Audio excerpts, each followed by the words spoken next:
നമസ്കാരം. Raf talk ഫുട്ബോളിലേക്ക് അവർക്കും സ്വാഗതം. അൽ നസ്ർ പൊട്ടി. സൗദി പ്രോ ലീഗിൽ അൽ ഒറോബയോടാണ് തോറ്റിരിക്കുന്നത്. ഇത്തവണത്തെ കിരീടമോഹങ്ങൾ ഏതാണ്ട് അൽ നസ്ർ അവസാനിപ്പിച്ച വട്ടാണ്. 2-1 ഇന്നലെ നടന്ന പ്രോ ലീഗ് മത്സരത്തിൽ അവർ തോറ്റിരിക്കുന്നത്. അൽ നസ്ർ നിരവധി അവസരങ്ങൾ ഉണ്ടാക്കിയെടുത്തു. വലിയ രൂപത്തിൽ കളിയിൽ ആധിപത്യം പുലർത്തി. പക്ഷേ ക്രിസ്ത്യാനോ റൊണാൾഡോയും ജോൺ ഡ്യൂറനും അടങ്ങുന്ന അവരുടെ മുന്നേറ്റ നിരക്ക് ഗോളുകൾ കണ്ടെത്താൻ സാധിച്ചില്ല.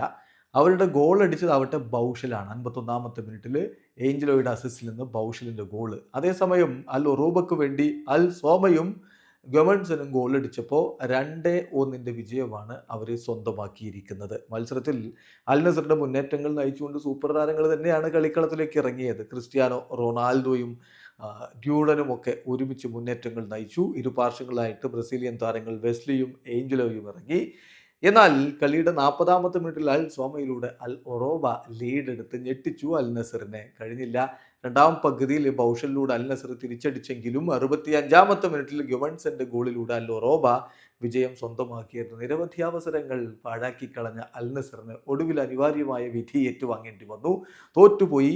ഈ പൊട്ടലോടുകൂടി 23 കളികളിൽ നിന്ന് 47 പോയിന്റിലാണ് ഇപ്പോൾ അൽ നസർ ഉള്ളത്. സൗദി പ്രോ ലീഗിൽ അവർ 3-ാം സ്ഥാനത്താണ് നിൽക്കുന്നത്. 1-ാം സ്ഥാനത്തുള്ള അൽ ഇത്തിഹാദ് അവരേക്കാൾ ഒരു കളി കുറച്ച് കളിച്ചിട്ട് 56 പോയിന്റ് ഉണ്ട് എന്ന കാര്യം ഓർക്കുക. വീഡിയോ അവസാനിക്കുന്ന ഫുട്ബോൾ ലോകത്തെ കൂടുതൽ വിശേഷങ്ങളുമായി റാഫ് ടോക്സ് എത്താം.